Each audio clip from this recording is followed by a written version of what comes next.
Gua percaya musik itu bisa jadi alat untuk mempersatukan umat. Coba di sini yang gak suka sama musiknya yang lag boleh tepuk tangan? Boleh lebih keras lagi? Rasakan betapa seorang yang lag bisa mempersatukan kita semua loh. Gokil gitu. Tapi malam hari ini gue gak bakal ngebahas dia karena keenakan di-mention mulu. Lagian menurut gue dia tuh gak cocok disebut musisi ya. Dia tuh public figure. Sama public enemy itu dia. Karena jujur aja gue gak tahu karyanya, gue lebih tahu aibnya gue. Cuma ya selain dia musisi Indonesia tuh banyak yang keren-keren. Musisi Indonesia tuh banyak yang jago bikin lagu bahasa Inggris. Keren loh. Musisi Inggris aja gak jago bikin lagu Indonesia. Iya. Kalah vokabulari mereka itu. Iya. Gue kalau di Indonesia tuh seneng sama Sheila on 7. Seneng banget gue. Tahun lalu gue sempat ngajak pacar gue nonton konsernya mereka di Bogor. Itu konsernya keren banget, romantis. Beres nonton pacar gue nangis. Sendalnya hilang. Dompetnya juga hilang. Untung kesuciannya nggak hilang. Kalau hilang gue yang nangis.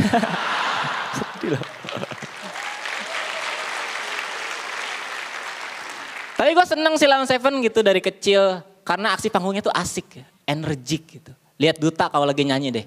Ku petik bintang, asik gitu. Untuk kau simpan. Energik gitu, cahayanya tenang. Padahal masih Jackson itu. Iya. Genset belum datang, Genset itu.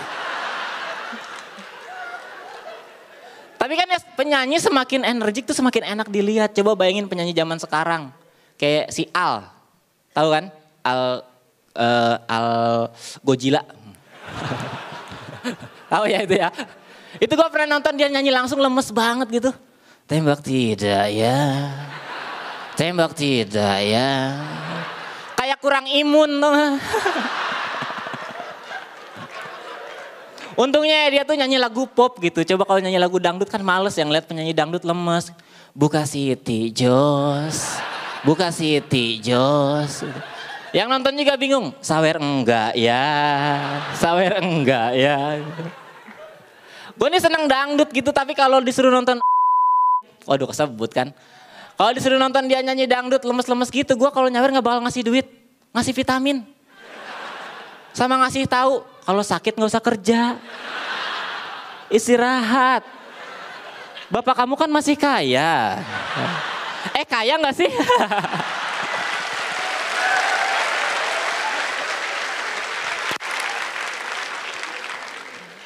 Tapi ya, kalau ngomongin musik gitu, di tengah-tengah kita tuh ada musisi tanah air.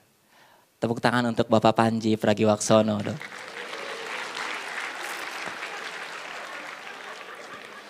Ada yang hafal lagunya?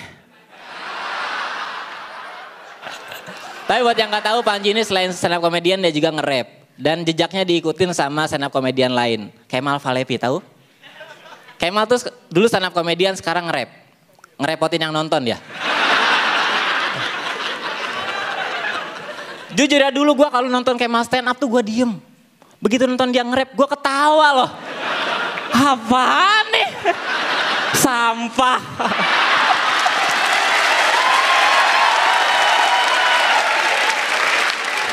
Kang Ridwan terima kasih semuanya.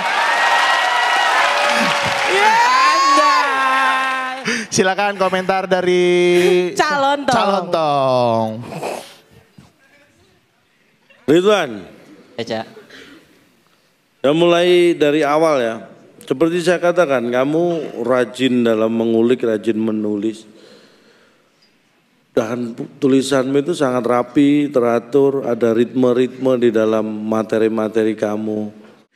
Dan menurut saya selain itu, ada hal lagi yang mungkin saya mulai bisa melihat bahwa selain penulisan dan materi kamu yang rapi, ini yang saya termasuk senang. Kamu salah satu komik yang punya prinsip. Itu penting sekali. Ya, itu penting, punya prinsip. Tapi hati-hati. Kadang-kadang seperti itu lawannya adalah orang yang tidak seprinsip dengan Anda. Suka atau tidak suka harus kita hadapi itu. dan itu akan terjadi. Tapi yang penting kamu punya prinsip dan kamu punya alasan kenapa punya prinsip itu lebih penting lagi daripada menanggapi yang nggak penting itu ya. Very good job. Terima kasih Calontong. Very good job dari Calontong. Silakan Pak De Indro. Iya. Ya nggak tahu kenapa ya. Aku ngelihat kamu tuh kamu udah pemain banget menurut aku. Kamu udah apa ya? Kamu sudah bisa mengalahkan dirimu sendiri gitu. Kalau aku istilahnya ya. Ketika kamu di sana bahkan mungkin bukan dirimu tuh. Kamu seolah-olah in trance gitu. Karena kenapa? Karena kamu udah mulai menguasai penonton. Aku pengen setuju sama Calontong, kamu orang yang punya prinsip. Aku kemudian bisa tahu kamu seperti apa gitu ya. Kalau boleh aku saran sedikit. Sekarang semua orang yang punya prinsip mengkritisi, benar-benar mengkritisi tapi tanpa solusi. Secara akademis, kritik itu harus ada solusinya. Aku sih berharap kamu bisa mulai belajar dengan itu. Karena dengan seperti itu, kamu elegan dalam mengkritisi sesuatu. Ya. Nggak bisa dilawan, tetapi kamu juga punya hak jawab kan. Nah, kritik yang bagus itu adalah ketika kamu tidak memberi kesempatan itu. Karena kalau kritik biasa kamu harus memberi kesempatan hak jawab atau kamu harus memberikan solusi secara akademis seperti itu. Ya. Jadi kelihatannya kamu udah punya potensi itu, mulai belajar satir, mulai belajar nyindir, bukan ngatain. Karena dengan demikian kamu elegan banget dan kamu akademis banget. Kompor gas.